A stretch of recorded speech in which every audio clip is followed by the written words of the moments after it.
सुनेत्रा पवारताई या शपथ घेणार आहेत. थोड्याच वेळात शपथविधी सोहळा पार पडणार आहे. कसं बघता तुम्ही याकडे? शेवटी त्यांच्या पक्षांतर्गतचा ते विषय आपण काय बोलणार, परंतु एक दृष्टिकोनातून जर बघितलं तर त्यांचा पक्षाचा विषय असेल किंवा फडणवीस साहेबांचा विषय असेल किंवा त्यांच्या पूर्ण पवार कुटुंबियाचा विषय असेल झालं ते मला तरी किमान माझं एकट्याचं मत असेल की चांगलं आहे. शेवटी दादांची पाडलेली वाट, दादांनी केलेलं काटेकोरपणानं प्रशासनाशी काम, राज्यभर केलेलं काम, ही जी प्रचंड मोठी विकासाची अजितदादांनी वाट पाडली होती त्यावर चालवण्यासाठी त्यांच्या कुटुंबातलंच कुणीतरी पाहिजे होतं आणि तो माझ्या मतानं तरी मला तरी वाटतं की चांगला निर्णय आहे.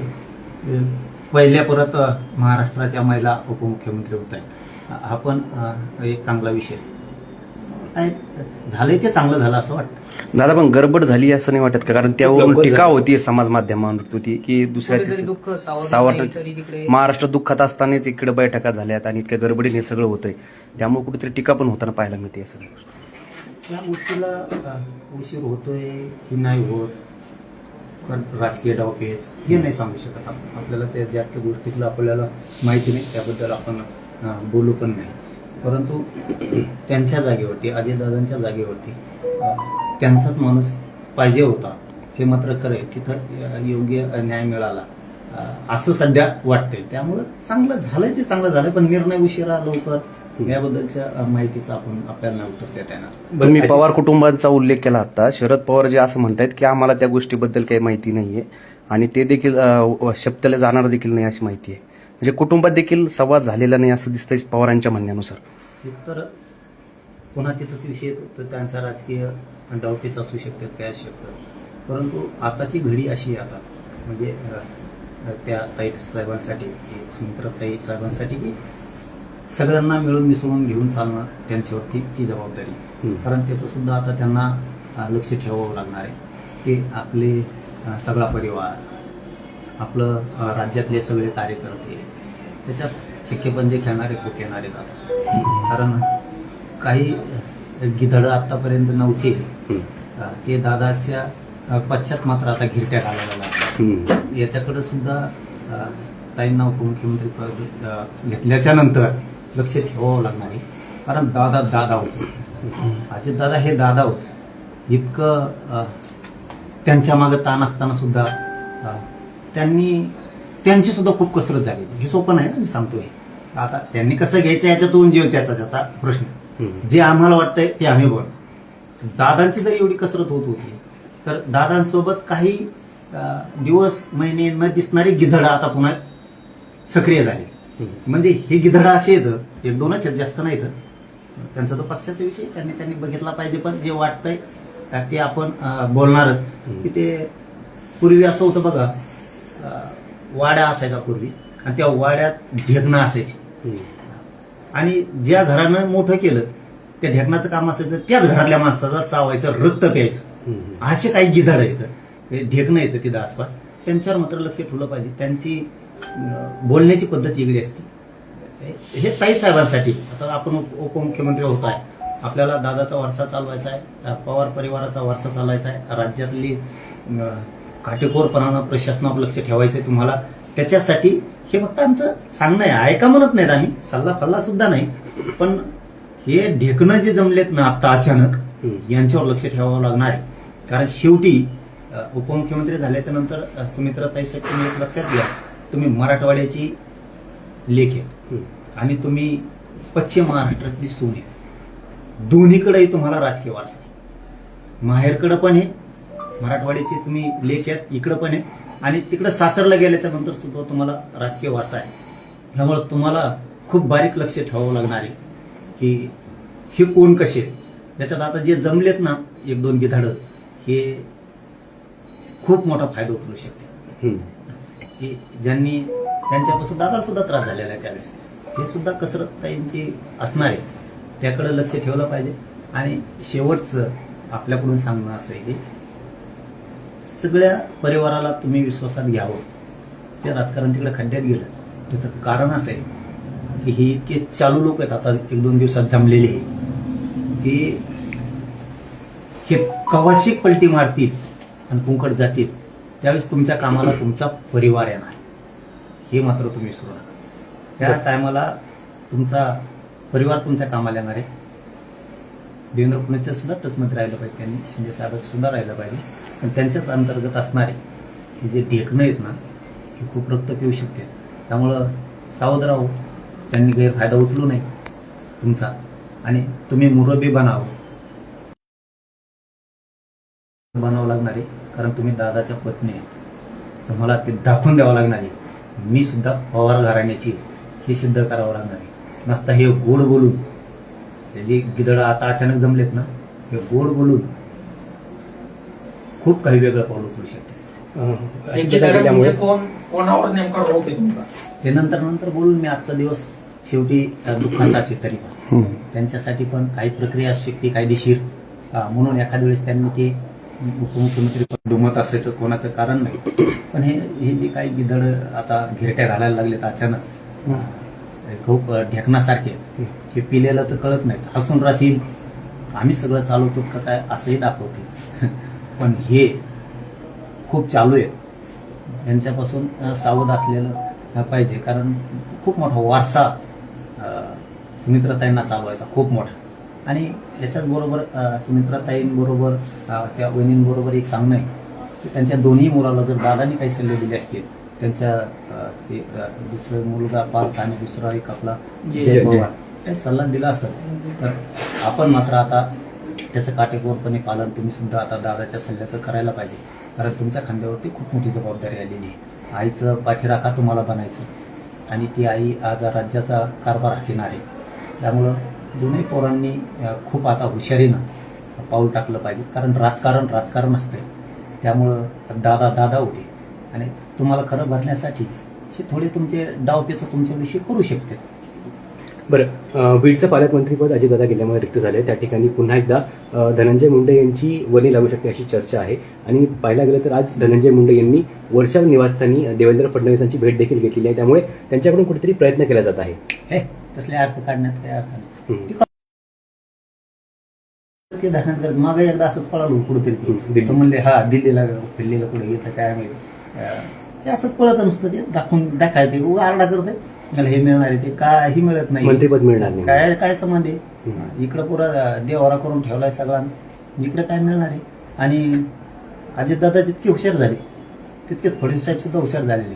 ते कशाला संपून घेते त्यांचा पक्ष इतकी घाण घेऊन. कारण होण्याच्या अगोदर तुम्ही बघितलं असेल ना, तेव्हा नुसती चर्चाच होती तर लोकांनी एवढं ट्रोल केलं, झाल्यावर कसं व्हायचं त्या पक्षाचं.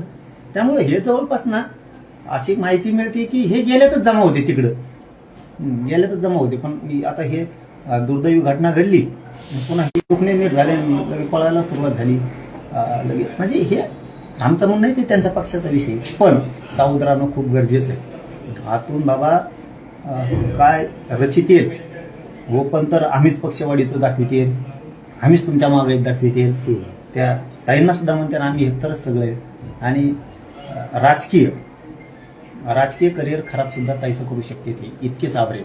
त्यामुळे यांच्यापासून एकदा उपमुख्यमंत्रीपद मिळालं, कारभार हातात घेतला तर खूप विचारपूर्वक त्यांनी पाव उचलायला पाहिजे की जे इथून पाठीमाग घडलं ते पुढं घडू नये.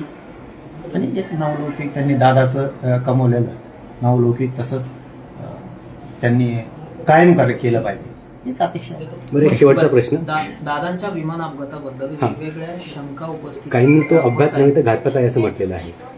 ते तसं वाटत नाही, कारण ते काही एवढे ही नव्हते. काय म्हणत त्याला की कुणाच्या विरोधी जास्त गेलेले असे असं तसं काय तर होईल ना. चौकशी चालू आहे वाटतं काहीतरी, त्याची चौकशी चालू आहे वाटतं काहीतरी, यासाठी काहीतरी चौकशी आहे अशी माहिती आहे आपल्याला.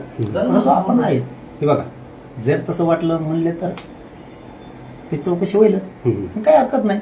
चौकशी करायला काय हरकत आहे जर काय असेल तर. दादा, शेवटचा प्रश्न असा आहे की आता दोन्ही राष्ट्रवादींनी एकत्र यायला पाहिजे का? कारण दोन्हीकडच्या नेत्यांमध्ये त्यावरून आता एक घमासान सुरू झालेला आहे. शरद पवार पक्षाचे नेते म्हणतात हो आमची तशी बैठक झाली होती अजित पवारांसोबत आणि त्यांनी होकार दिला होता एकत्र येण्यास. अजित पवार पक्षाचे नेते नाही त्याला टाळाटाळ करतायत, असं कोणतीही चर्चा झाली नसल्यास त्यांचं म्हणणं आहे. नेमकं काय करायला पाहिजे दोन्ही राष्ट्रवादी बाबत? एकत्र यायला हवं की मी त्यांच्याबद्दल नाही बोलू शकत, परंतु एक मात्र नक्की बोलणार, विरोधी पक्ष आता प्रबळ पाहिजे, त्यांनी मरगळ झटकेले पाहिजे. हे जे हमेशा पडत आहेत ना, हे मरगळ त्यांनी झटकले पाहिजे. आता ती वेळ आली. आणि विशेष करून पवार परिवार सुद्धा त्याचे किंवा ठाकरे परिवार असेल यांनी आता मरगळ झटकेली पाहिजे की विरोधी पक्षनेत्याचं सक्षम काम गोरगरिबांसाठी या जनतेसाठी त्यांनी उभा करायला पाहिजे. आणि त्यांनी एक यायचं का नाही यायचं हे त्यांचा प्रश्न आहे, परंतु त्यांनी सुद्धा आता दोन्हीने विचार करणं गरजेचं आहे. म्हणून मी मगाशी सांगितलं ना, शेवटी परिवार असतो. आता जरी त्यांनी उपमुख्यमंत्री पद घेतलं तरी पण परिवार एक संघ कसा होईल आणि त्याला राज्यात पुन्हा कशी ते मुसंडी मारतील त्यांच्या दबदब्याची, ते करण्याचा पाऊल खरोखरच दादाचं जर इच्छा असेल, मला माहित नाही त्यांचं काय ते, तर ते सुद्धा पूर्ण आता उपमुख्यमंत्री झाल्यानंतर त्यांनी पाऊल उचललं पाहिजे.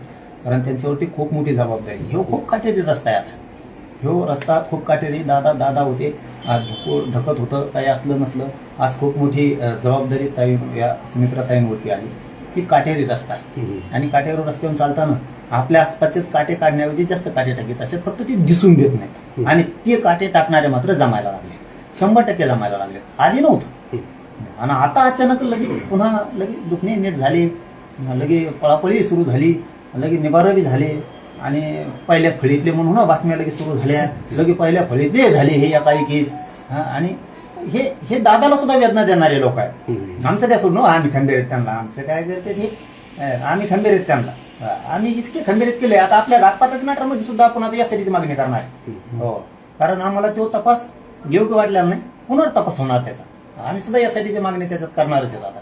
कारण तुम्ही जर त्यांना सोडू देणार, तुम्ही त्यांच्या जामीन होणार. कोणचा तपास झाला असला, काय केलं, फॉरेन्सिकचा रिपोर्ट आला का नाही, काय झालं, तुम्ही पाठवले होते ना सगळे. जी तपास यंत्रणा होती माझ्या घातपातातली, त्या धंद्याने केलेली त्याच्यातली, त्याच्यात काय झालं. तुम्ही तर म्हणले फॉरेन्सिकला पाठवायचं, आवाजच पाठवायचा, रेकॉर्डिंगच पाठवायच्या, त्या काय झाल्या.